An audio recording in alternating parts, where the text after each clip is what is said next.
Bom dia a todos e todas. Prazer grande repartir a palavra de Deus. Essa semana, desde a semana retrasada que eu estava com a escala, Deus tem incomodado com o texto da palavra, na sequência do que tem acontecido aqui na igreja.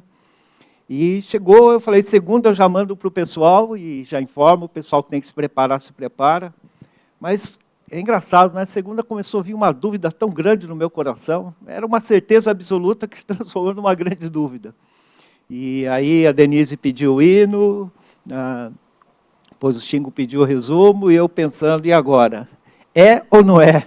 E eu fiquei pensando, orando, só fui definir mesmo na sexta de manhã, quando a Denise perguntou, e aí? Aí eu falei, bom, tem que decidir, né? E resolvi manter. No transcorrer da mensagem vocês vão entender por que dessa questão. Setembro e outubro, setembro está encerrando essa semana, outubro está iniciando, e para a nossa igreja são 2 meses muito especiais. E por que eu estou dizendo isso? Nós tivemos várias celebrações aqui na nossa igreja. No dia 15/9, nós tivemos celebrando o Dia da Mocidade, né? Reconhecendo o valor dos nossos jovens, honrando os nossos jovens, reconhecendo o quanto esses jovens têm sido bênção para a nossa igreja e quanto eles têm vivido o Senhor em suas vidas. Aquilo não foi só oferecer um churrasco para os jovens, o que é uma boa, né? Churrascada boca livre, opa, né? Tudo de bom, né? Mas é mais do que isso. É uma maneira de dizer para vocês, jovens, que nós reconhecemos em vocês a presença de Deus, que vocês se dedicam, domingo após domingo, servem com alegria, não só nos acampamentos, mas aqui na igreja, em vários ministérios, e é muito bom ter vocês aqui. Então, esse dia foi um dia de reconhecer isso. Depois, na sequência, nós tivemos no dia 21 de setembro o Queirocai, que é homenagem aos nossos idosos, que também não foi só oferecer um almoço gostoso, um dia bacana, para dizer, ó, ticado na agenda. Foi um dia especial, uma parceria especial. Eu acredito que todos os Queirocais são muito especiais, mas talvez esse foi muito especial para muitos dos nossos idosos, porque para eles verem as nossas crianças e serem ministrados pelas crianças é muito especial. E também não foi só um momento de nós dizermos, ó, lembramos, é um momento de dizer, nós honramos os nossos idosos. Nós reconhecemos o seu valor e o que eles semearam na vida das gerações anteriores. Como se dedicaram, como são exemplos para nós. E como é muito bom ter cada um desse grupo, domingo após domingo, aqui na igreja. Mês de outubro nós vamos ter o Dia das Crianças. E eu não vou ficar dando spoiler aí, mas já deve saber, quem está envolvido já deve ter comunicado, mas vamos ter uma atividade especial para as crianças. E no meio ainda vai ter uma celebração de aniversário do Carache, que é um ministério que trabalha com crianças e adolescentes. Também não vão ser atividades só para dizer, ticamos. Nós estamos, passamos a limpa todas as faixas etárias. Mas é uma oportunidade de abençoar as nossas crianças, nossos adolescentes. E também dizer para eles que a igreja é muito feliz de ter. Tem pessoas que falam assim, cuidado, essas crianças fazem muito barulho. Eu acho o seguinte, se tem barulho é porque tem criança. O dia que a criança não fizer barulho, meu irmão, ou ela está doente, ou ela levou um puxão de orelha no caminho do carro até aqui, o que não é muito bom, né? Claro, tem limites, mas crianças é bênção. Igrejas que não têm crianças, significa que algum ponto do ciclo de desenvolvimento da igreja está falhando. E é um momento de dizer para elas que elas são bênção, que nós temos a alegria de tê-las e nós as abençoamos. Então, esse período que envolve setembro, meados de setembro a meados de outubro, para nós é muito especial. Todos esses eventos que são importantes me faz refletir num tema que há muito tempo tem me incomodado, que é gerações. Agora vocês vão entender porque eu fiquei tanto relutante. Vai ser a 4ª mensagem que eu prego aqui na Igreja de Liberdade em 6 anos sobre gerações. Se você tem a memória mais ou menos boa, você vai lembrar. E aí eu tive o trabalho de voltar nos meus esboços e falar, pelo menos vou falar a mesma coisa, vamos ver se é a mesma coisa. Se fosse, eu até aproveitaria os slides, né? Um pouquinho diferente, mas no fundo é a mesma coisa. Mas por que repetir um tema já pregado? Porque, irmãos, há uma coisa que tem me incomodado. Nós lutamos muito para ser igreja, para nós, para a nossa geração. Mas a palavra nos leva a um questionamento. O que vai ser a igreja daqui 10, 20, 30 anos?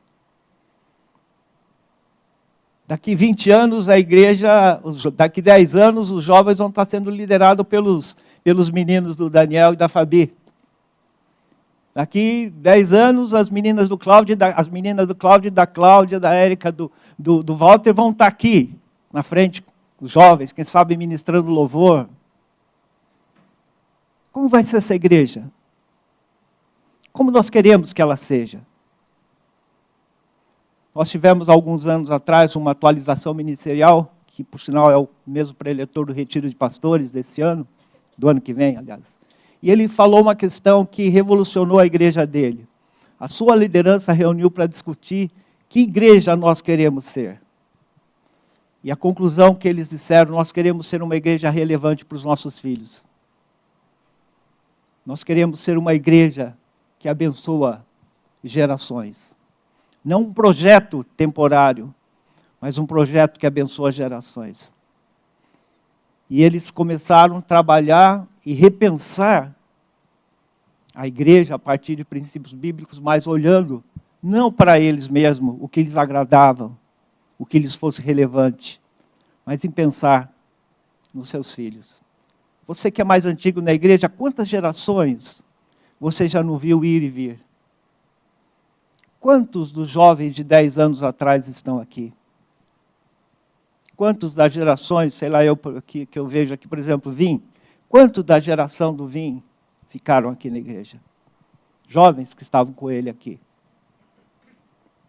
Quantas gerações nós perdemos? Não é fenômeno da Rollins da Liberdade. E a pergunta tem que passar por isso. Que igreja nós queremos ser? Por isso esse tema tem sido bastante relevante para mim. Abra sua Bíblia, Juízes capítulo 2, verso 10 a 12. Eu vou ler na versão Nova Almeida. Eu quero que você preste bastante atenção nessa leitura. Tente ouvir com a sua mente, com o seu coração, essa leitura.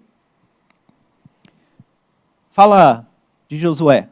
Que Josué cumpriu, tal, e depois Josué morreu. Josué é o grande líder que sucedeu Moisés, conduziu o povo para dentro da terra prometida. Não conseguiu fazer cumprir com todas as ordens, porque não conquistaram todas as terras. E aí chega no ponto que ele descansa. E aí vem esse texto na sequência. Toda aquela geração também morreu, e foi reunida a seus pais. E depois dela se levantou uma nova geração, que não conhecia o Senhor, nem as obras que ele havia feito por Israel. Então os filhos de Israel fizeram o que era mal aos olhos do Senhor, servindo aos balaíns. Deixaram o Senhor seu Deus, de seus pais, que os havia tirado da terra do Egito. E seguiram outros deuses, os deuses dos povos que havia ao redor deles. E o adoraram e provocaram a ira do Senhor. Você percebe o que está acontecendo aqui? Percebe que nossa geração vai passar? E a pergunta é, como será a nova geração que se levantará? No texto de Juízes, a nova geração se desviou por completo dos caminhos do Senhor. Fizeram o que era mal aos olhos do Senhor, seguiram outros deuses. Aqui o autor de Juízes apresenta 3 razões que levaram a esse desvio. A nova geração não conhecia o Senhor. A nova geração não conhecia as obras que ele havia feito por Israel. E eles deixaram Deus de seus pais e seguiram outros deuses, os deuses dos povos que havia ao redor deles. Não conhecia o Senhor, não sabia dos feitos do Senhor e foram se envolvendo com o seu entorno e tomando forma do seu entorno, deixando os valores do Senhor de lado. Esse ciclo, queridos, se repete 6 vezes no livro de Juízes. Se você ler o livro de Juízes, se repete 6 vezes. 6 vezes Deus levanta juízes libertadores, que enquanto ele era vivo, ele conseguia manter a casa em ordem. Mas depois que ele morria, desandava a maionese e o ciclo se repetia. Morreu aquela geração, e surgiu uma nova geração que não conhecia o Senhor nem seus feitos e se desviaram do caminho do Senhor. Aí alguém lá, mas não é sempre assim. Vamos clamar ao Senhor. Clamavam ao Senhor, o Senhor levantava um juiz, o juiz vinha, libertava o povo. Enquanto esse juiz vivia, tudo bem, morria aquela geração e o ciclo repetia. Aí foi Otoniel, foi Eude, foi Débora, foi Gideão, foi Jefté e foi Sansão. 6 ciclos de repetição. Se essas foram as causas que levaram ao desvio, nós podemos talvez inferir ou pensar que nós podemos ver aqui causas ou como perpetuar o legado de bênção. Exatamente aquilo onde eles erraram, talvez aonde nós temos que olhar com carinho para não errar. E no que eles não fizeram como deveriam, talvez é o que nós devemos olhar que deveria ter sido feito. Se eles o fizessem, talvez o ciclo não se repetisse. Abre parênteses. Todo mundo tem livre-arbítrio. Todo mundo tem livre-arbítrio. Você pode ensinar perfeitamente, andar exatamente, mas todo mundo tem livre-arbítrio. Tem escolhas.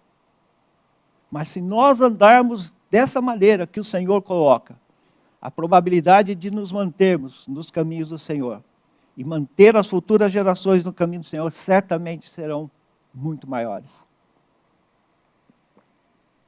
Ou a bênção do Senhor será perpetuada. A primeira coisa que o texto vai nos dizer é que eles não conheciam o Senhor. O oposto disso, o primeiro como é conduzir a nova geração a conhecer o Senhor. O que será que o autor de Juízes quis dizer com conhecer o Senhor? Certamente que eles ouviam sobre a lei do Senhor, viam as práticas rituais e até, às vezes, participavam. Porque o povo de Israel, mesmo não andando 100% com o coração do Senhor, eles mantinham as práticas litúrgicas, os ritos estabelecidos. Pega, por exemplo, o livro de Malaquias. Ele diz, o que nós estamos errando? Pô, Deus, nós fazemos tudo direitinho. Aí ele diz assim, oferece o coxo doente para o governador para ver se ele aceita. Eles mantinham as ofertas. Tem que sacrificar lá para Deus. Pega aquele lá que está meio mole, lá vai morrer, mesma oferta para o Senhor. Aquele ali parece estar doente, dá ele para o Senhor. Eles mantinham todos os rituais nos dias de Malaquias, mas não honravam o Senhor. Possivelmente, essa geração observava outra geração e sabia que eles repetiam liturgicamente todos os ritos e que obedeciam à lei. Mas alguma coisa não está no lugar aqui. Então, o que será que está acontecendo? Queridos, conhecer ao Senhor tem muito mais além do conhecimento intelectual ou de observar ritos. Cultuar ao Senhor não é vir à igreja. Cultuar ao Senhor é vir à igreja, mas o seu coração está no Senhor. Cultuar ao Senhor, alguém disse, começa quando você decide que vem ao culto, atendendo ao convite do Senhor no Salmo 95, vinde e cantemos com júbilo ao Senhor. Quando você se alegra e diz, hoje é dia de alegria, hoje é dia de estar na presença do Senhor. O irmão Roberto Narimatos, de vez em quando, ele, na época das transmissões, estava online, ele sempre colocava lá, né, Roberto? Este é o dia que o Senhor nos fez, nos alegremos nele. É isso, muito mais. Parece que havia nessa geração alguma coisa de repetição. Eles conheciam o Senhor, mas não levaram a nova geração a conhecer o Senhor.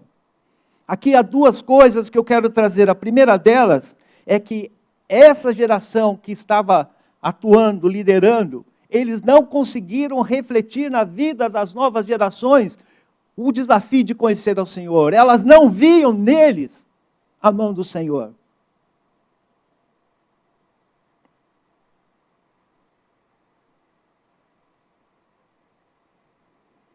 É importante que os nossos filhos, que as gerações mais novas, vejam em nós um Cristo vivo. E vejam em nós Jesus sendo real. Um Cristo que opera e transforma, que faz milagres, que é vivo. Pais, cabe a cada um de nós conduzir nossos filhos a vivenciar Jesus. Eu já falei sobre isso, li há muitos anos atrás, uma frase que eu acho fantástica. Deus não tem netos, Deus só tem filhos.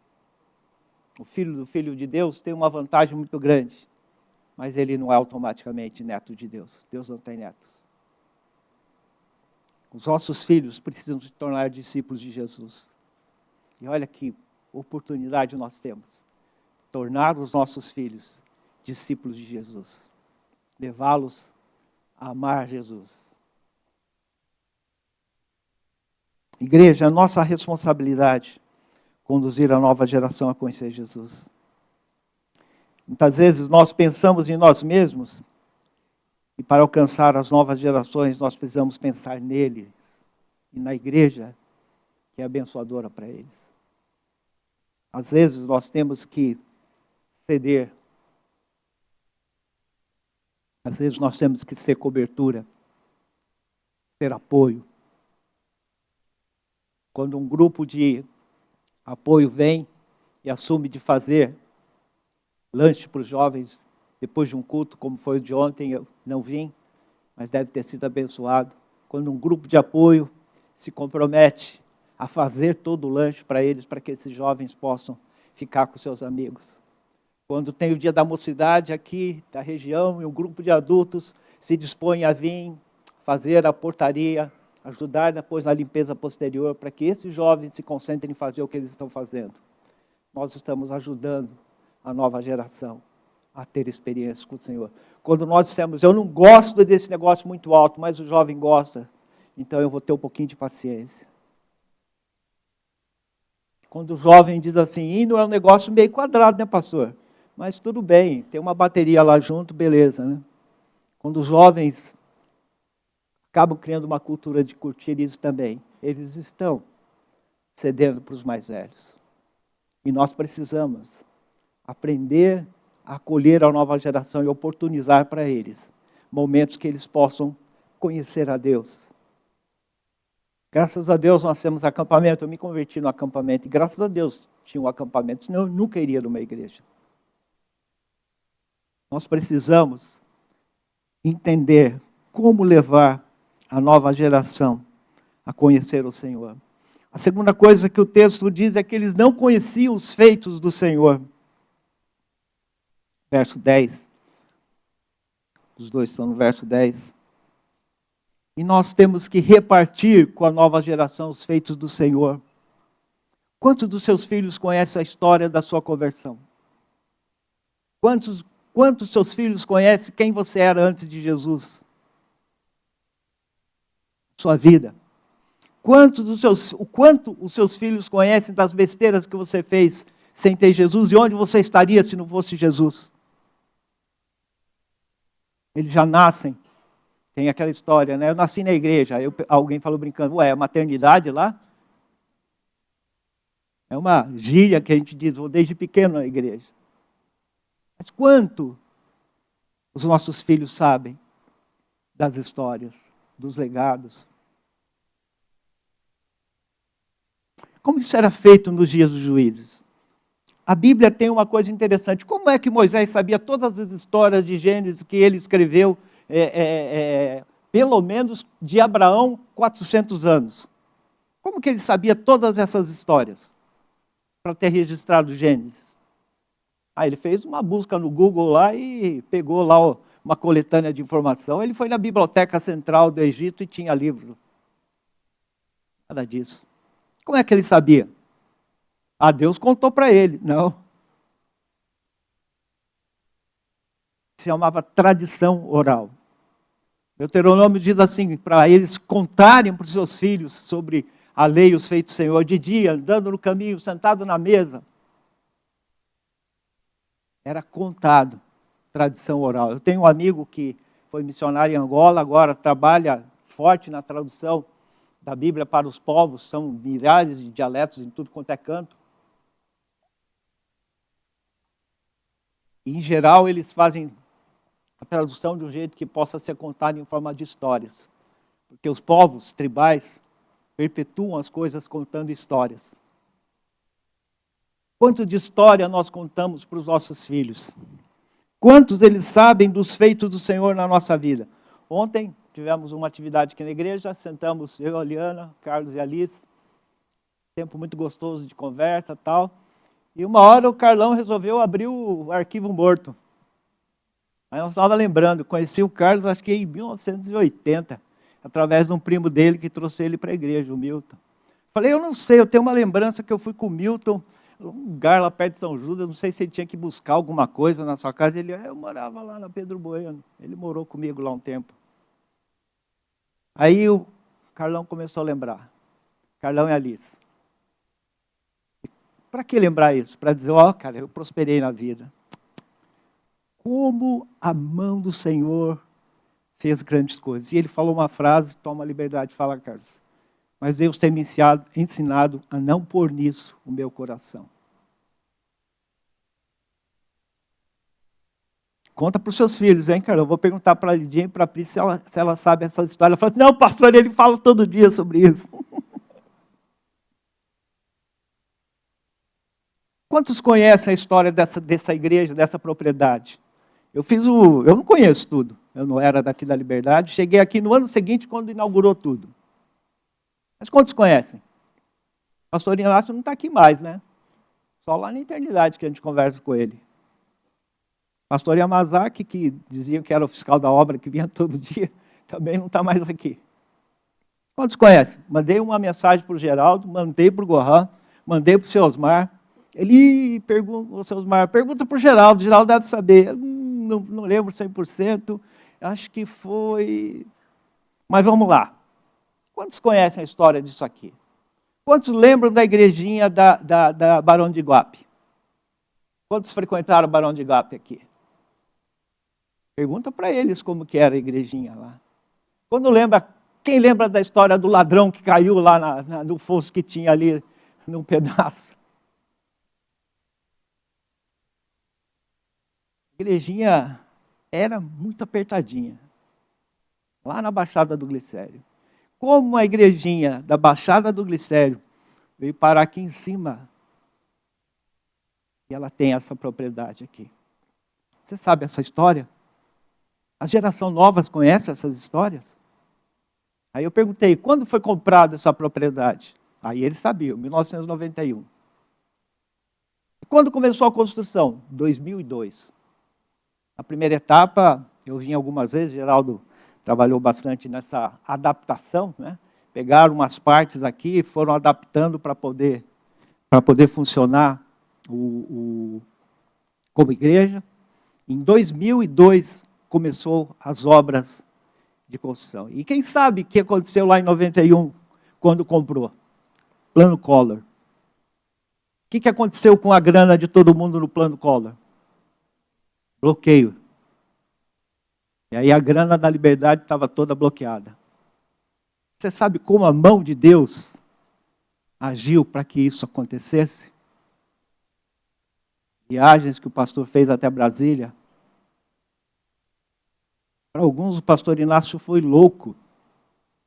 Para alguns ele era só um sonhador abilolado. Outros sonharam junto com ele, foram loucos juntos. Você sabe que aquilo que a gente vê hoje é sonho de alguns loucos que acreditaram que isso poderia existir?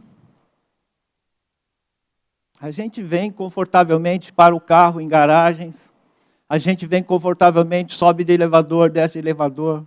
A gente larga as crianças aqui, não tem problema, ele sobe, desce, vai escada, vai elevador. Elas conhecem todo o canto dessa igreja que você possa imaginar. E é um sossego, não é verdade?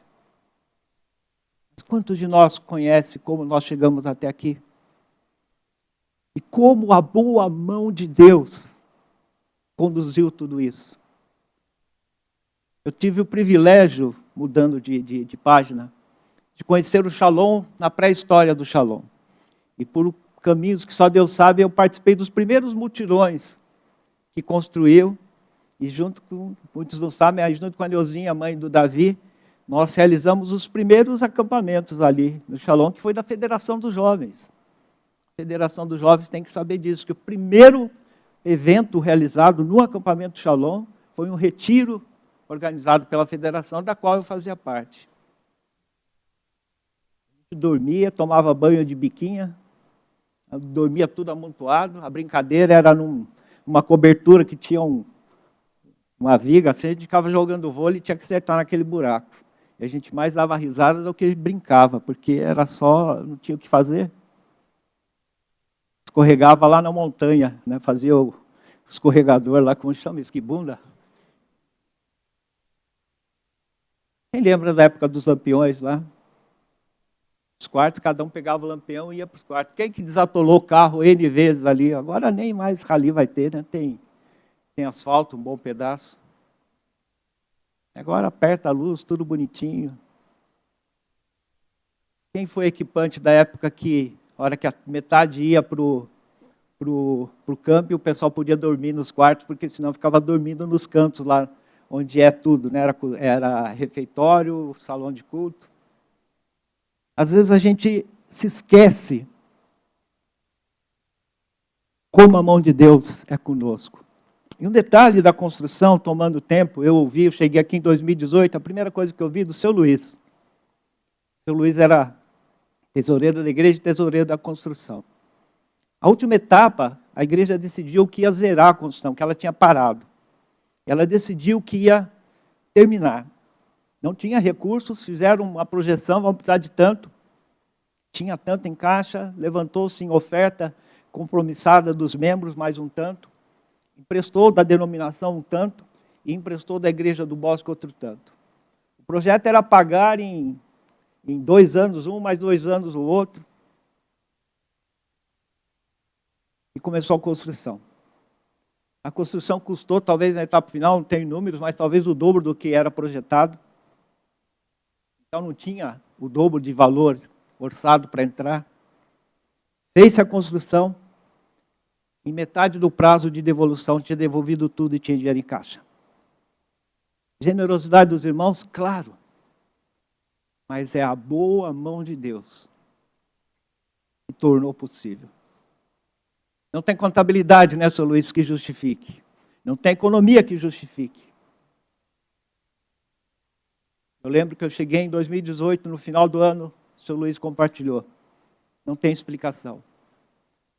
Mas temos dinheiro em caixa, não sei se era 18 ou 19, todos os empréstimos pagos e ainda temos dinheiro em caixa. Repartir os feitos do Senhor é mais do que contar o que aconteceu. É contar como a boa mão de Deus esteve ali, como Deus é real e presente. Será que nós temos contado para as novas gerações como a boa mão de Deus é conosco desta igreja? E como a boa mão de Deus é em nossa vida pessoal? Às vezes nós pais não queremos que os filhos fiquem sabendo de muitos problemas. E guardamos com a gente. Mas também eles não sabem das bênçãos, porque não sabem como Deus tirou da encrenca. Claro que não, tem coisas que nós pais temos que assumir e não é responsabilidade dos filhos. Mas a gente precisa aprender a contar os feitos do Senhor. Outra coisa, talvez a presente geração não tinha experiências relevantes com o Senhor. Os feitos do Senhor é passado, mas talvez eles não tinham testemunhos dos feitos presentes. Repartir com a nova geração os feitos do Senhor. Contem, falem. Não poupem a nova geração de conhecer histórias e de saber da nossa jornada espiritual. E por último, há interessante, olha no versículo 12. Deixaram o Senhor de seus pais, que os havia tirado da terra do Egito, seguiram outros deuses, os deuses dos povos que havia ao redor deles. De alguma forma, a influência externa foi maior do que a dos pais. O que esse texto está dizendo diretamente é que a influência externa foi maior que a influência dos pais. Que o que eles conheciam de Deus não foi suficiente para que a influência do mundo entrasse dentro da vida deles e moldasse seus valores, seu caráter e as suas decisões pessoais. De modo que eles se desviaram do caminho do Senhor, deixaram o Deus dos seus pais e seguiram os deuses dos povos da terra. Ao invés de gerar influência no entorno, eles foram tomados pelo entorno. Olha, queridos, esse é um desafio enorme. Como isso pode acontecer? O que a gente pode fazer? E essa coisa da influência externa, ela não vem como maremoto. Ela vem devagar. Já ouviu aquela história? Todo mundo sabe da história? Como que se cozinha um sapo? Se jogar o bicho na água pelando, ele bate e voa. Mas se você puser ele na água fria, esquentando bem devagarinho, ele não vai percebendo. Vai ficando. E a hora que ele vê, ele está cozido. O mundo não é absorvido da noite para o dia. Ele vai entrando. Vai entrando. Cuidado. Como que nós podemos lidar com isso? Vamos dar uma lida em 1 João capítulo 2, 15 a 17. Outro dia, o irmão Edson Rosa compartilhou um pouco desse texto. 1 João 2, 15 a 17. Não amem o mundo, nem as coisas que há no mundo. Se alguém amar o mundo, o amor do Pai não está nele. Porque tudo que há no mundo, os desejos da carne, os desejos dos olhos, a soberba da vida, não procede do Pai, mas procede do mundo. Ora, o mundo passa, bem como os seus desejos, mas aquele que faz a vontade de Deus permanece para sempre. Aqui a exortação é para não amar o mundo, nem as coisas que há no mundo. Porque a concupiscência dos olhos, a soberba da vida, todas essas coisas que atraem, podem brilhar muito, elas não procedem de Deus.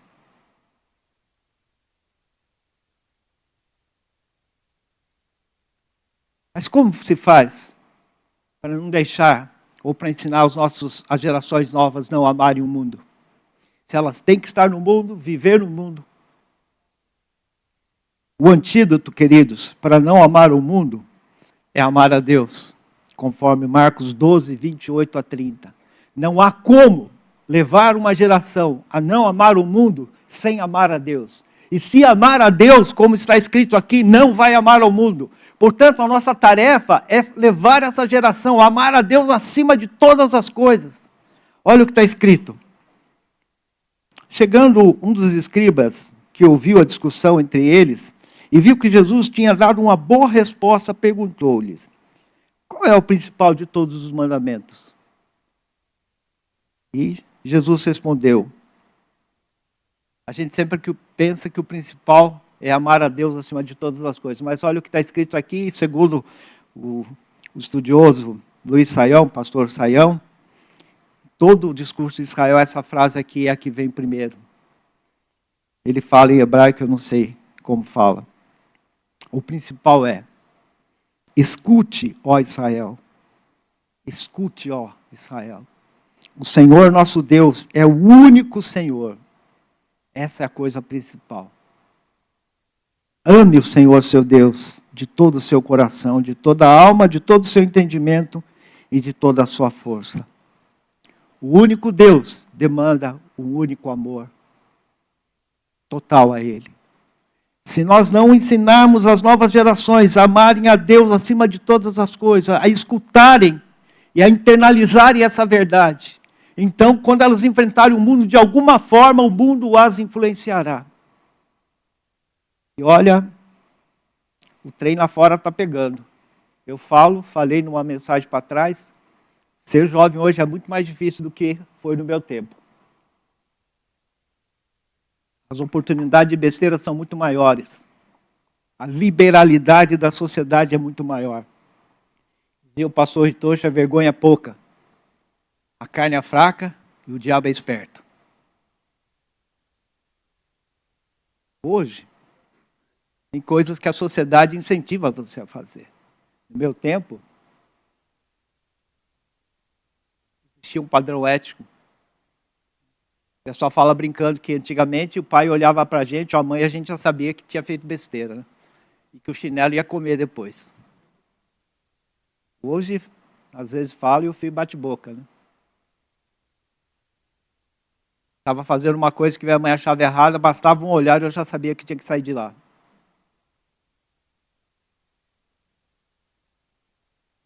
As coisas são diferentes. Os atrativos do mundo são muito grandes. Nosso desafio é propiciar às novas gerações experiências e que aprendam a amar a Deus acima de todas as coisas.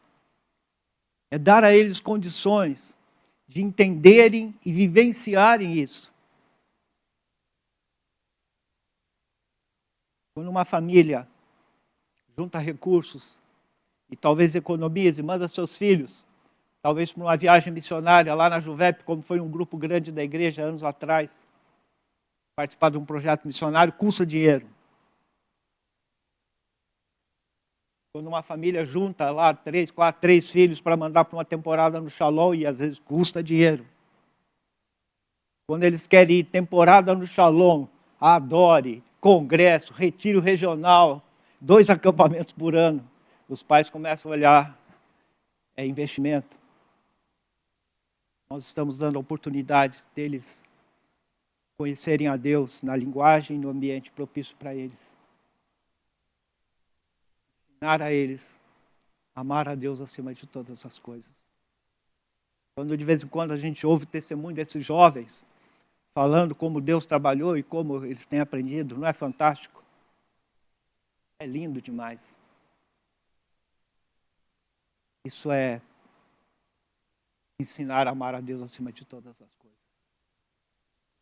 Queridos, eu e você temos um desafio tremendo nas nossas mãos. É um privilégio ser a geração que interrompe um ciclo como o ciclo de Juízes e transformar em ciclo abençoador. Dizem que nas empresas existe a tal da síndrome da terceira geração. O avô desenvolve, o filho mantém e os netos quebram. Empresas. Histórico, é cases, tem livros escritos sobre isso.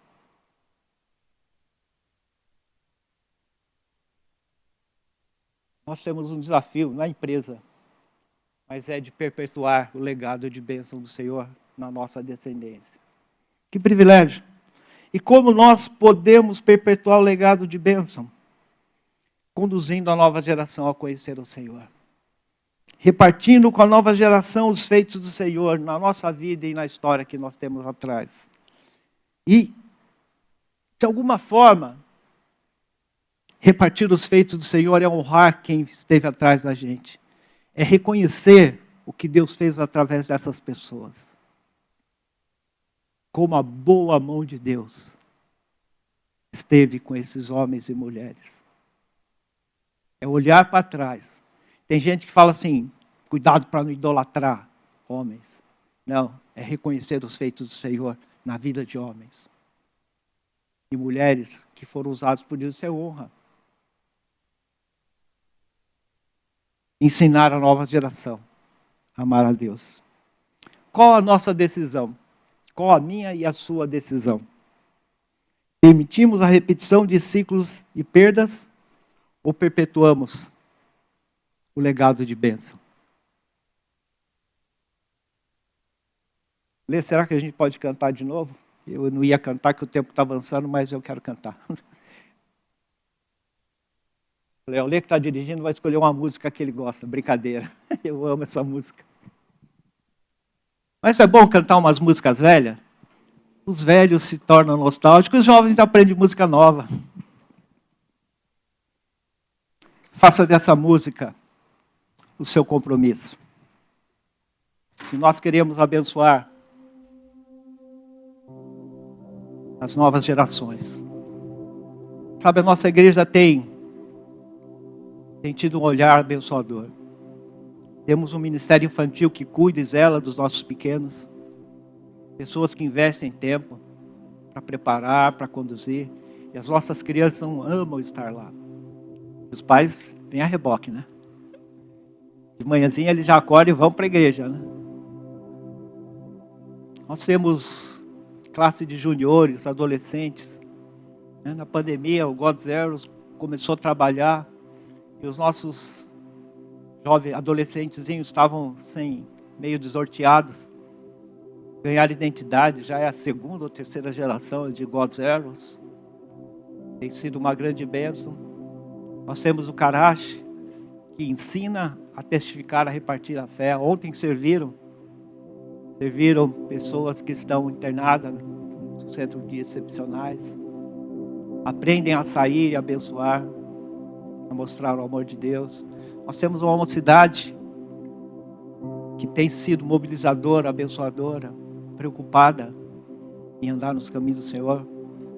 Nós temos jovens profissionais que têm o seu espaço para discutir as coisas que são questionadas no dia a dia. O que vocês imaginam que esses jovens profissionais enfrentam no seu dia a dia no trabalho? Quantas coisas eles têm que lidar, que a sociedade é completamente diferente. Quantas posições eles têm que responder. Dúvidas que nem passam pela nossa cabeça porque são absolutos, mas a geração deles, eles são questionados. Quantos jovens profissionais nós perdemos porque não temos respostas para eles. E hoje nós temos um grupo grande de jovens profissionais, comandados pelo pastor Kengo, que ouve e dá direção na palavra. Começamos um grupo de casais jovens, que tem uma realidade diferente, adaptação à vida de casado, desenvolvimento profissional. Tem sido bacana, estamos ganhando identidade, mas estamos conversando coisas que são peculiares deles. Temos um grupo de adultos, temos os grupos pequenos de comunhão. Nós temos os nossos adultos de fala japonesa. Temos o trabalho com o grupo de 60 a mais. Deus tem abençoado e permitido que a igreja trabalhe com cada etapa da vida. Mas, queridos, se nós não olharmos com carinho a nova geração, nós não seremos igreja nenhuma para amanhã. Pensa nisso. E ao cantar essa música, assume esse desafio diante do Senhor.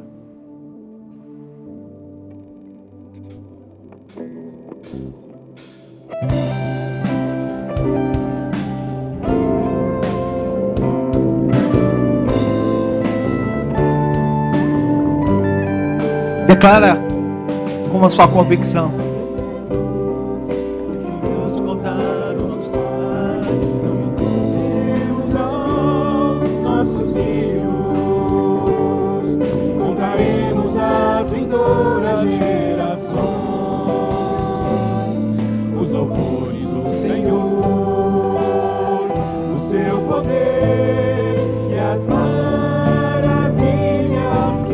Declara isso com a sua decisão nessa manhã.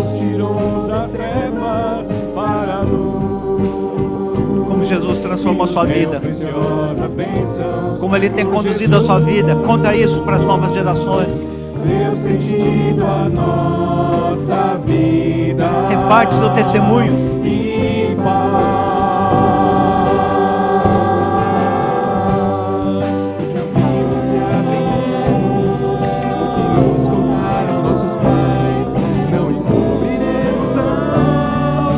Essa é a minha decisão, essa é a sua decisão. Declara isso. Senhor, ajuda-nos. Os louvores do Senhor, o seu poder. Aquilo que Ele fez em nossas vidas. Declara o testemunho. Como seu amor por nós. Reparte a realidade do que Ele faz na nossa vida. Carinhoso é o seu cuidado. Como Ele cuida de você no seu dia a dia. Pois sustenta a nossa vida em paz.